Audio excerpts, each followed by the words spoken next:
अस्सलामुअलैकुम वरहमतुल्लाहि वबरकातुहू। Welcome back to our channel. Hello everyone, आज की हमारी इस वीडियो में हम हिंदी लोकवाणी टेक्स्ट बुक के दूसरी इकाई का 7वां अध्याय स्टार्ट करेंगे, जिसका नाम है प्राकृतिक संवाद। इसके लेखक हैं रामदरश मिश्र। प्राकृतिक संवाद का मीनिंग होता है नेचर से बातचीत। प्रस्तुत ललित निबंध में निबंधकार रामदरश मिश्र ने संवादात्मक शैली में चित्रात्मक दृश्य प्रस्तुत किया है, यानी कि बातचीत तो हो रही है लेकिन पढ़ने के टाइम ऐसा फील हो रहा है कि सब कुछ हमारी आंखों के सामने हो रहा है। लेखक के आंगन में भांति भांति के पेड़ पौधे लगे हैं। लेखक को उन सभी से अत्यंत लगाव है। वे एक मित्र के समान उनके देखभाल करते हैं, उनसे बातें करते हैं और पाठकों के नेत्रों के समक्ष एक मनोहर दृश्य प्रस्तुत हो जाता है। चलिए पाठ को पढ़ना शुरू करते हैं। इसका पहला पैराग्राफ है, कुछ नहीं हो पा रहा है, समय ऐसे ही गुजरा जा रहा है। गुजरा यानी कि बीत रहा है। कभी गर्दन का तनाव बेहद पीड़ित करता है, कभी दोनों कलाइयों में दर्द होने लगता है, तो प्रकृतिस्थ नहीं रह पाता। यानी लेखक कह रहे हैं कि मुझसे कुछ भी नहीं हो पा रहा है, ये टाइम ही ऐसे चला जा रहा है। मुझे कभी गर्दन में दर्द हो रहा है तो कभी दोनों कलाइयों में दर्द हो रहा है, तो मैं प्रकृतिस्थ नहीं रह पाता, यानी कि स्वाभाविक नहीं रह पाता, पहले जैसा नहीं रह पाता। रात भर दर्दों का आपस में संवाद होता रहता है, यानी कि बातचीत होती रहती है। फिर भी ना जाने किसकी दुआ है कि सो जाता हूँ। यानी इतना कुछ प्रॉब्लम होने के बावजूद भी मुझे नींद आ जाती है। नींद आती रहती है, जाती रहती है और रह रहकर टूटने के बावजूद उनमें लय बनी रहती है। लय अर्थात कि वो कंटिन्यू होता रहता है। सुबह उठता हूँ तो थोड़ी ताजगी महसूस होती है। यदि सुबह को ठंडी हवा चल रही होती है तो तन मन में ताजगी का स्पंदन महसूस होने लगता है। स्पंदन यानी कि रह रहकर धीरे धीरे हिलना या कांपना। उठता हूँ तो सरस्वती जी घर के अनेक प्रभाती कार्य निपटा चुकी होती हैं और मुझे देखते ही चाय हाजिर कर देती हैं। यहाँ उन्होंने अपनी पत्नी के बारे में बताया है, जिनका नाम है सरस्वती। तो वे अपने सारे सुबह के काम निपटा कर उन्हें चाय देती हैं। नित्य कर्म से निवृत्त होकर, निवृत्त यानी कि निपटाकर, चाय पीकर आंगन और गैलरी में टहलने लगता हूँ। आज भी यही क्रम शुरू हुआ है। लेखक अपने बारे में बता रहे हैं कि रोज सेम उनका रूटीन होता है कि वे अपने सारे काम निपटाकर चाय पीने के बाद अपनी आंगन और गैलरी में टहलने के लिए निकल जाते हैं। सामने के बड़े गमले में गुंबद का आकार ग्रहण किए दवनों ने अपनी महक और हरितिमा से मेरा मन अपनी ओर खींच लिया। यहाँ पर दवन एक प्रकार का पौधा है, तो वे कहते हैं कि उसकी महक और हरितिमा यानी कि हरियाली ने उनका मन उनकी ओर खींच लिया। मैंने उन्हें अपनी बाहों में भर लिया। हथेलियाँ महक से गमगमा गई, यानी कि महकने लगी, सुगंध से भर गई उनके हाथ। सांसों में महक गुनगुनाने लगी। शीतला माई के स्वागत में गाया जो गीत मैं बचपन में सुनता रहा था, वह मेरी यादों में जाग उठा। यहाँ पर शीतला माई देवी का एक रूप है और स्कंद पुराण में माता शीतला का वर्णन है, जिसमें उन्हें चेचक जैसे रोगों की देवी बताया गया है। उनके स्वरूप का वर्णन करते हुए बताया गया है कि माता शीतला अपने हाथों में कलश, सूप, झाड़ू और नीम के पत्ते धारण किए हुए होती हैं।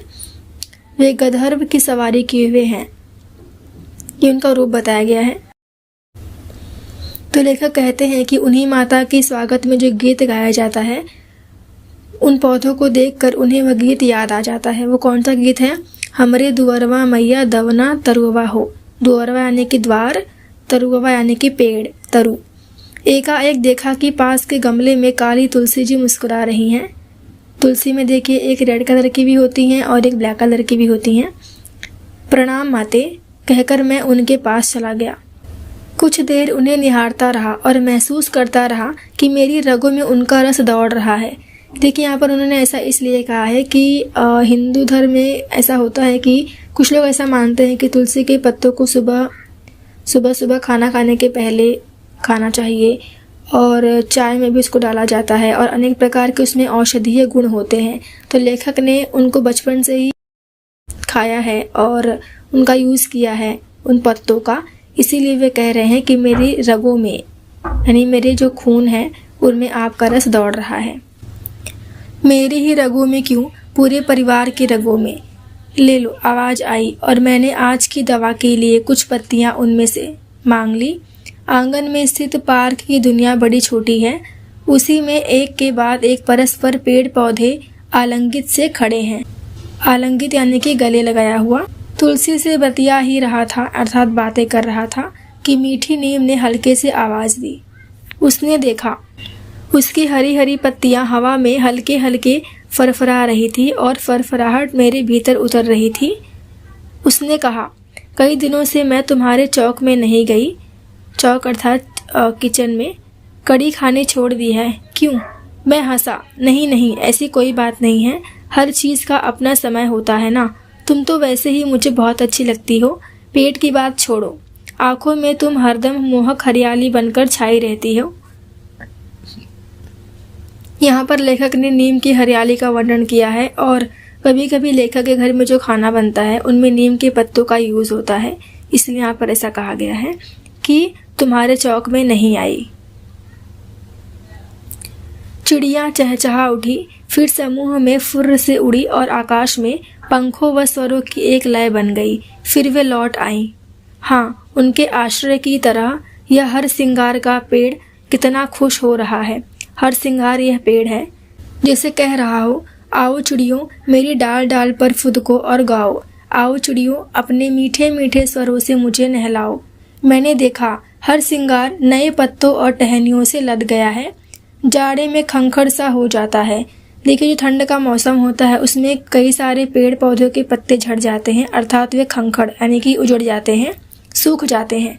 और कभी कभी डर लगता है कि यह सूख तो नहीं रहा है, लेकिन वसंत ही इसके भीतर सोई ऊर्जा जागने लगती है, प्राण रस छलकने लगता है और क्रमशः नई टहनियों तथा नए पत्तों के सौंदर्य से लद जाता है। मैं उसे देख रहा हूँ और लगता है अब इसमें फूल आया, तब इसने फूल आया। हाँ, यह हर सिंगार बहुत मस्त है। हर सिंगार के फूल बहुत ही प्यारे होते हैं। आषाढ़ में ही हल्की हल्की हंसी उनमें फूटने लगती है, अर्थात आषाढ़ यानी कि जून और जुलाई का महीना, उनमें वो महीना स्टार्ट होते ही उन पेड़ में छोटे छोटे कलियां खिलने लगती हैं, अर्थात फूटने लगती हैं। फिर शरद में तो क्या कहना, अर्थात बारिश के मौसम का क्या कहना। तारों भरा आसमान बन जाता है, रात भर जगमग जगमग करता रहता है और सुबह को अनंत फूलों के रूप में धरती पर बिछ जाता है। यानी कि जो हर सिंगार का पेड़ होता है उसके जो फूल होते हैं वो रात को गिर जाते हैं, तो जो धरती होती है यानी कि ज़मीन, उस पर वो बिछ जाते हैं। इसलिए लेखक कह रहे हैं कि धरती पर बिछ जाता है। रात भर उसकी महक घर में टहलती रहती है। घर में ही क्यों, पास की गलियों और सड़कों पर भी वह घूमती फिरती हैं। कौन? सुगंध। और न जाने कितने लोगों की सांसों में बस जाती हैं। उसने अपनी महक से सबको खबर दे रखी है कि वह है, यहाँ है, यानी मेरे घर के आंगन में, अर्थात किसी खुशबू हमें यह बता देती है कि वो चीज़ कहाँ पर है। अरे वहीं अटके रहोगे, मुझसे बात नहीं करोगे? चिड़ियाँ तो मेरे ऊपर भी खेलती हैं, गाती चहचहाती हैं। फिर मेरी उपेक्षा क्यों? उपेक्षा यानी क्या? मुझे क्यों नहीं ध्यान दे रहे हो? नहीं नहीं अमरूद भाई, तुम्हारी उपेक्षा मैं कैसे कर सकता हूँ? तुम तो इस आंगन में हर सिंगार से पहले के नागरिक हो। दरअसल दोनों ने मिलकर जो रूप मंडप बनाया है वह चिड़ियों का क्रीड़ा धाम है, यानी कि खेलने की जगह। तुम दोनों तो सटे हुए हो। चिड़िया तुम्हारे ऊपर से उसके ऊपर, उसके ऊपर से तुम्हारे ऊपर आया जाया करती हैं। उन्होंने तुम दोनों से कोई बंटवारा नहीं किया और मैंने भी कहाँ किया है। तुम दोनों का अस्तित्व हम सबके लिए सबसे अधिक महत्वपूर्ण है। वसंत आते ही तुम्हारी भी विरल डालियां, विरल अर्थात पतली, नई पत्तियों और टहनियों से सघन होने लगती है, अर्थात लग जाती हैं। कौन? अमरूद के पेड़ के बारे में बता रहे हैं।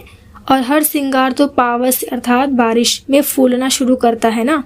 तुम तो चैत लगते ही बौराने लगते हो। चैत यानी कि बोल सकते गर्मी का महीना। महकते हुए नन्हे नन्हे सफ़ेद सफ़ेद फूलों से तुम्हारा वजूद जगमगा उठता है। जो अमरूद होता है उसके जो फूल हैं वो वाइट कलर के होते हैं और छोटे छोटे फल फूलों के भीतर से बढ़ने झांकने लगते हैं।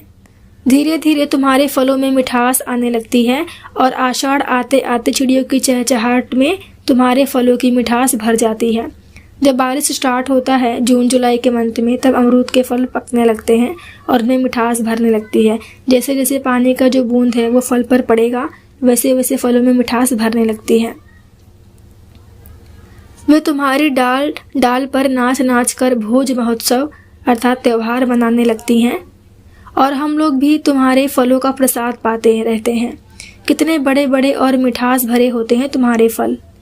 अरे महाशय, मैं भी तो हूँ, इस पेड़ के नीचे हूँ तो क्या हुआ, हूँ तो। अरे अरे अड़हल प्यारे, मैं तुम्हें कैसे भूल सकता हूँ। लाल लाल फूलों का मंगल कलश उठाए मेरे समय को रंगते रहते हो अर्थात रंगीन बनाते रहते हो। अड़हल का फूल रेड कलर का होता है और बहुत ही प्यारा होता है। पूजा पाठ में उस फूल का बहुत ही यूज़ किया जाता है। और मुझे एक प्यारी प्यारी सुबह मिले, इसमें अपनी प्यारी भूमिका निभाते हो। आभारी हूँ दोस्त।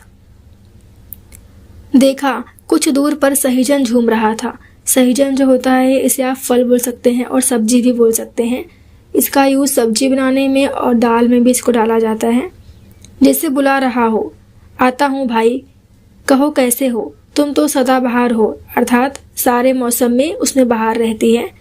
और पेड़ तो वसंत में फूलते हैं, तुम तो 12 मास सुगंध भरे फूलों से लदे रहते हो और उन फूलों पर मधुमक्खियाँ और भौरे गुनगुनाया करते हैं।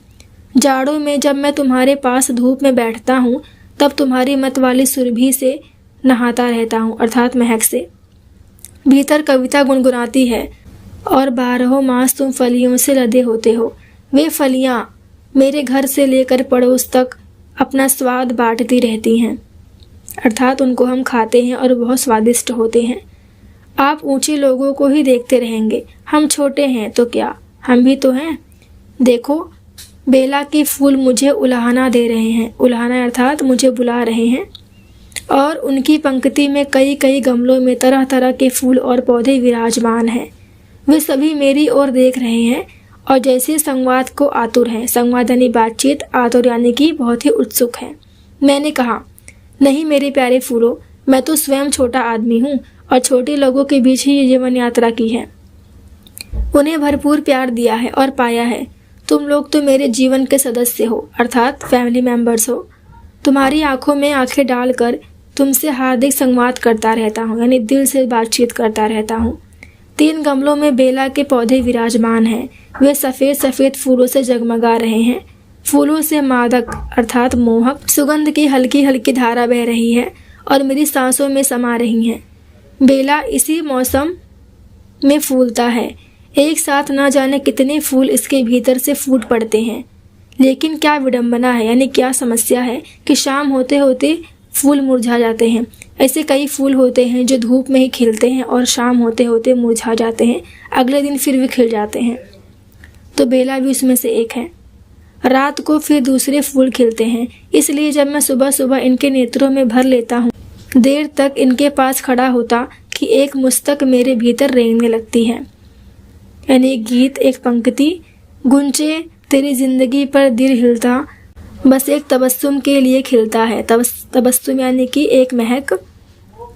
हंस के गुंचे ने कहा, मेहरबान, यह तबस्सुम भी किसे कहाँ मिलता है। कुछ पौधे तो चुपचाप मुस्कुरा रहे थे। एक पौधा खिलखिलाकर हंस रहा था। खिलखिलाते हुए बोला, कहो दोस्त। सहीजन के ऊपर से आवाज़ गिलोय लता की थी। गिलोय एक प्रकार का पौधा है जो लता के रूप में होता है अर्थात ये खुद खड़ा नहीं हो पाता, इसे किसी के सहारे की ज़रूरत होती है। मुझे तो भूल ही गए दोस्त। नहीं मेरी गिलोय बहना, मैं आते जाते देखता ही रहता हूँ और तुम्हारी हरी हरी फलियाँ मेरी आंखों को सुख देती हैं। एक तुम ही तो हो जो कहती है शरीर में कोई भी विकार उत्पन्न हो घबराना नहीं। बातें करते करते गेट आ गया। गिलोय ने कहा, ठीक है जाओ घूम आओ। जब मैं गेट से बाहर निकला तब मैं भरा पूरा अनुभव कर रहा था। भरा पूरा अर्थात संतोष से भरा महसूस कर रहा था। तो देखा आपने किस प्रकार लेखक ने एक एक पौधे से कितनी गहरी सी बातें की हैं।